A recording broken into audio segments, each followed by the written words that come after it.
Welcome to another installment of the York Symphony Orchestra's Musicians at Home series, part of our new YSO Offstage video offerings available at yorksymphony.org. My name is Lawrence Golan, and I am the Jody and Louis Appel Jr. Music Director of the York Symphony Orchestra. And today I'm chatting with Dr. Kathleen Shannon, who is the Chorus Master of the York Symphony Chorus. Good morning, Kathy. How are you doing? Oh, good morning, Lawrence. I'm very well, thank you. I hope you are as well. Yes, doing very well.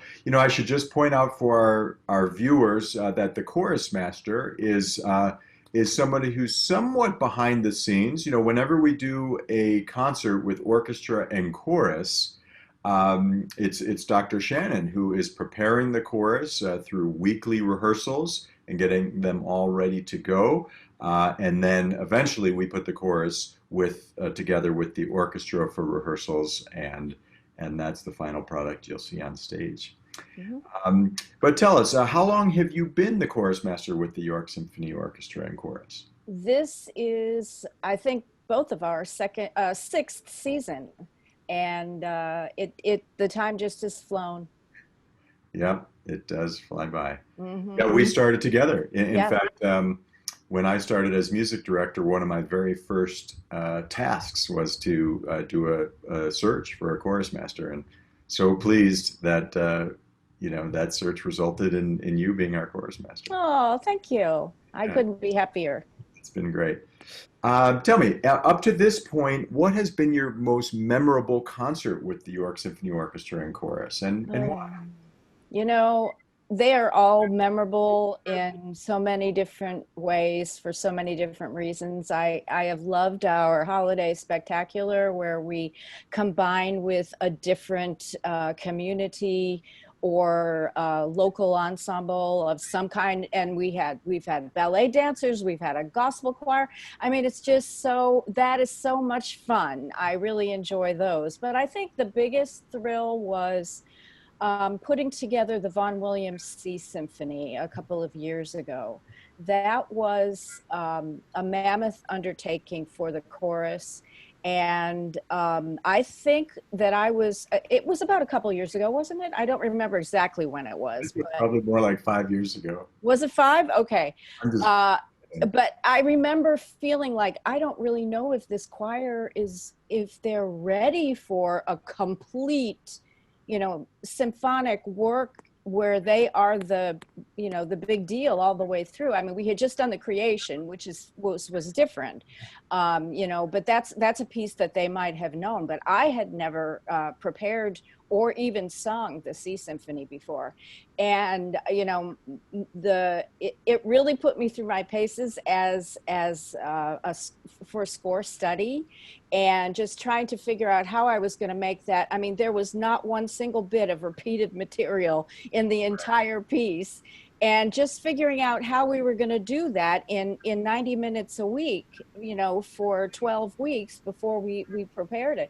And I think the exciting part was to see it all come together from Thursday night, Friday, Saturday, and then the concert.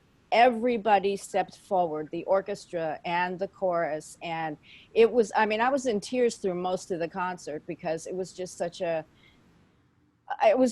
glorious performance. And of course I love Carmina Burana. I can do that all the time, but the Sea Symphony I think is really what has struck me the most so Yeah, I far. remember a lot of talking to some of the chorus members.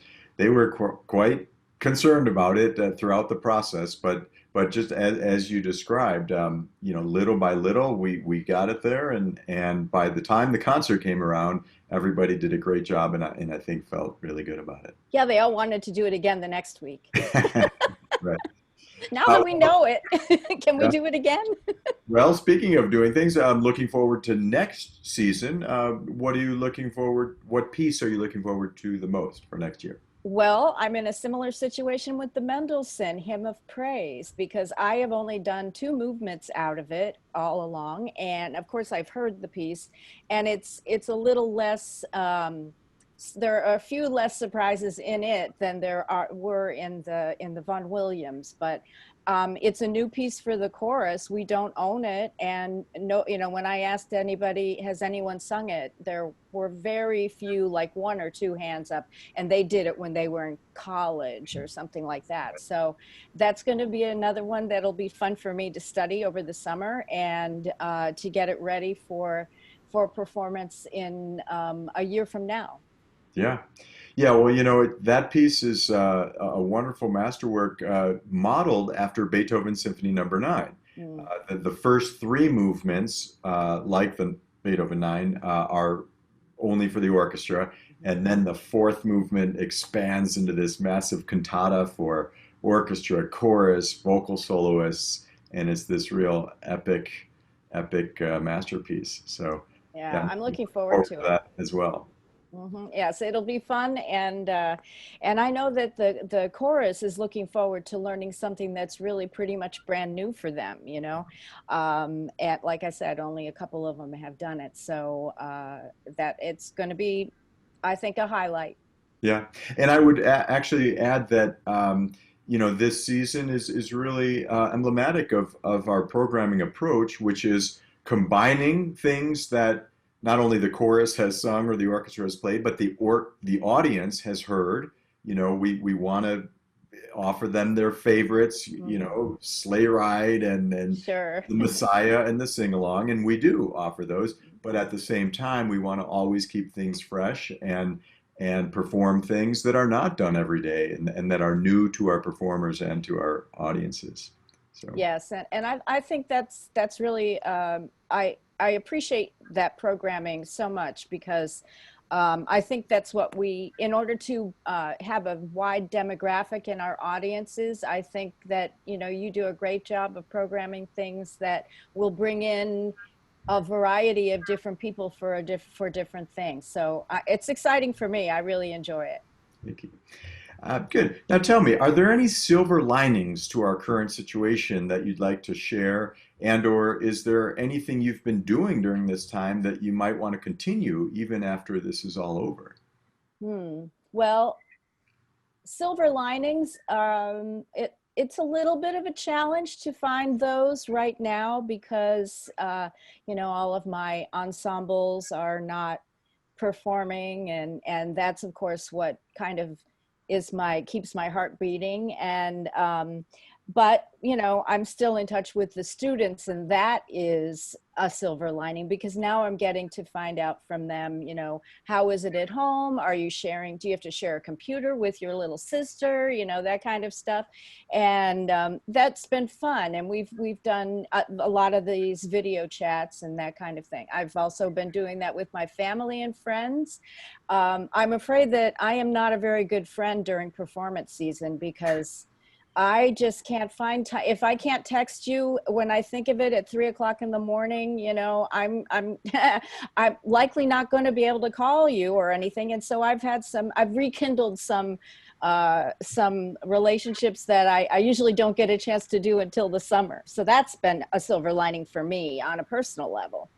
And I'm actually in the process of doing this. So I don't even know if the chorus is going to think about this as being something I've been doing, but they don't know it. But they're soon going to see that I've prepared some warm-up videos for them to keep their voices limber as they go through, where we would be usually singing at least once, and then they would have their church choirs, that are involved with other types of singing, would be keeping their voices limber throughout this time before our next concert. And so I'm doing some warm-up videos, and that's been fun. It's been well received, and I'm going to start. They don't know this, but I'm going to be starting to add some sight singing practices that they could do on their own when they're bored, and ear training as well, so that they can begin. And I'm going to use the Mendelssohn piece for that, and hopefully by the time we actually perform that, they will have had enough exercises that they can go to whenever they want. It's nothing that I'm going to do during rehearsal. It'll all be on Dropbox and that kind of thing. So I'm thinking that's a positive. Absolutely. That Mhm. sounds great. Tell us, is there any surprising fact about you or an interest that you have that you'd like to talk about? Well, as a matter of fact, one of the things that I have been doing, I am a pretty decent seamstress, and I've been making masks for people. So, I've been making them, and actually, they're the nurse that normally visits my mom lives on the same street as I do, and I've taken them down to her because she works for a big hospital and they're out of their equipment, and or they run very low on it, so the people that come out into the homes aren't protected. And so I've been making some and just bringing them down to her and sending them to family and things like that. So anybody need a mask, I'm happy to help you out with that. And I'm sure that's a surprise to anyone that might not know that I do that kind of thing. That is it's certainly a surprise to me, and You need one? I don't yet, but I'll definitely let you know if I do. Okay. Thank you. Well, Dr. Kathleen Shannon, it's been a pleasure speaking with you today, and I hope that you stay healthy and safe during this time period. And I really look forward to working with you live in person again as soon as possible. Me too, Lawrence. Thank you so much. This has been fun. Take care. Thank you.